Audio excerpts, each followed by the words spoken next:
Saludos, mi nombre es Arlene Paulino y yo voy a estar hablando acerca de lo que es el Big Data en nuestro medio ambiente.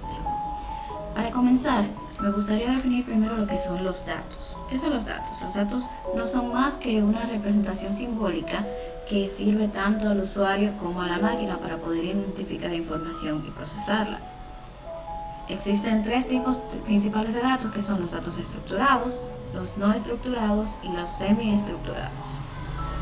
En primer lugar, los datos estructurados son aquellos que tienen una estructura o estándar que permiten a los usuarios y programas interpretar la información de forma más sencilla.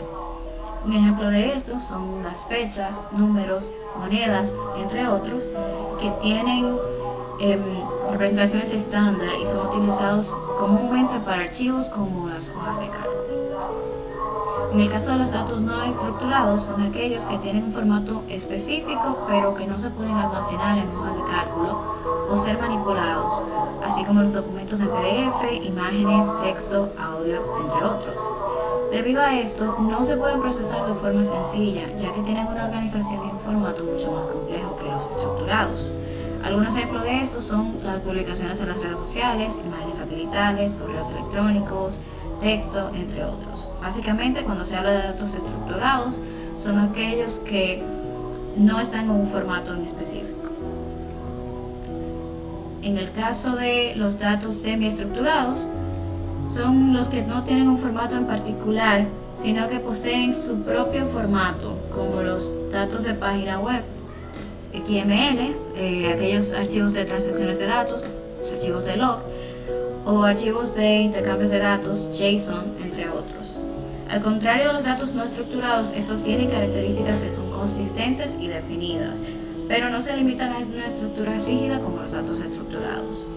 Un ejemplo más práctico son las propiedades de las imágenes. Cuando uno toma una foto, no es un dato estructurado como tal, pero esta foto puede poseer algunos atributos como son el ID del dispositivo desde el cual se tomó la fotografía, la fecha y la hora de la toma de la misma, o si hay una fecha de modificación en el caso de que haya sido editada, la etiqueta con la que se identifica la fotografía, entre otros. Pero luego de procesar toda esta información, podemos preguntarnos qué es exactamente el Big Data. El concepto de Big Data puede variar dependiendo del punto de vista desde el que lo miremos. Sin embargo, podemos dar una definición general y decir que es un modelo que permite manipular y procesar de forma eficiente cantidades grandes de información que pueden crecer de forma exponencial, haciendo una predicción de dicho crecimiento y manteniendo y mejorando su volumen, su variedad y su velocidad. La analítica de datos tiene como principal objetivo poder aprovechar en análisis avanzado los datos que procesamos para poder encontrar información valiosa de clientes, productos, servicios, operaciones y mercados. A través de la analítica se busca examinar estos datos y hallar hechos, relaciones, patrones, explicaciones, tendencias que ayuden al usuario a argumentar y respaldar decisiones sobre un negocio o proceso.